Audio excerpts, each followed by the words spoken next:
Danilo, assim, após a queda, assim, esse homem passa a ter uma disposição, né? O coração,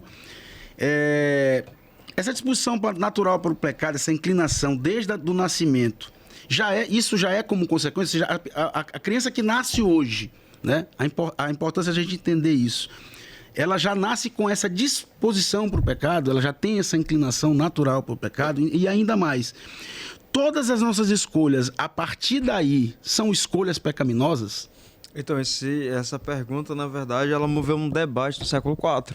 Quando você tem, por exemplo, o Pelágio dizendo que ninguém nasce pecador, se torna pecador, e você tem Agostinho dizendo que não, todo mundo nasceu pecador.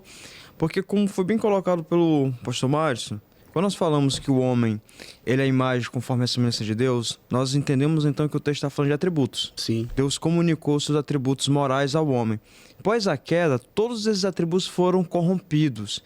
Então, quando nós partimos desse princípio, nós entendemos o seguinte: ora, se o homem amava e se esse amor foi corrompido, ele não ama mais da forma que agrada a Deus, porque o amor está corrompido.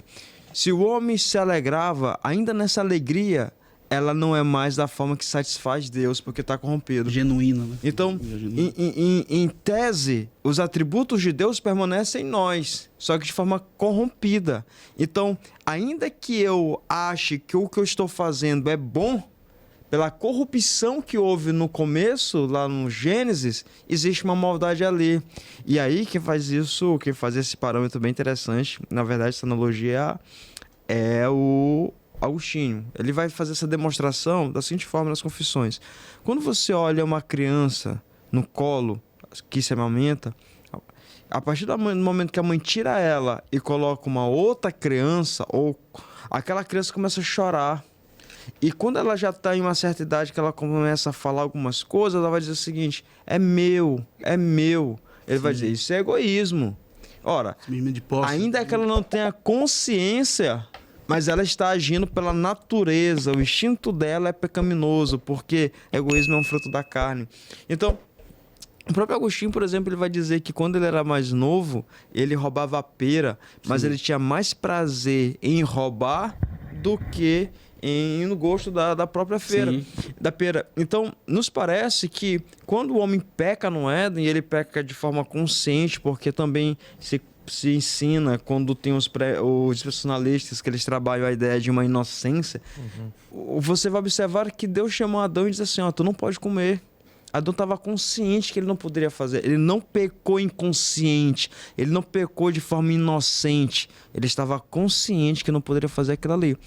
E tanto que quando você lê o texto, principalmente no texto lá no texto maçorético, o texto diz que Eva comeu do fruto e deu a Adão que estava ao seu lado. Quando você lê documentos como o de Flávio Josefo disse que o diálogo que teve entre a serpente e a mulher foi um período longo, não foi um período curto. Então, provavelmente, Eva falou para Adão do que a serpente estava falando recorrentemente, né? Elas já estavam tão amigas que elas estavam fofocando sobre a novela das 9, de tão próxima que elas estavam.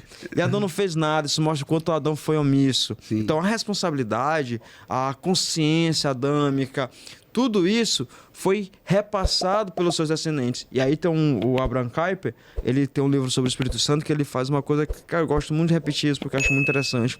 Ele colabora com o pensamento do Rafael Lopes, de que quando Paulo diz lá em Atos que de Deus fez toda a raça humana, ele traz ali então a ideia que todas as variações genéticas possíveis estavam em Adão.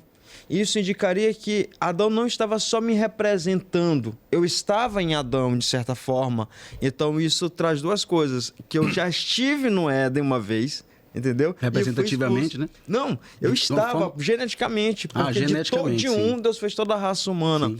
E isso também implica dizer que Adão ter pecado, isso interferiu na minha natureza. Sim. A minha natureza é pecaminosa. Então, eu não me torno pecador quando eu tenho consciência do pecado. Eu já sou pecador. Só que na medida que eu vou crescendo, eu vou tomando a consciência dos meus erros, das minhas práticas. Perfeito.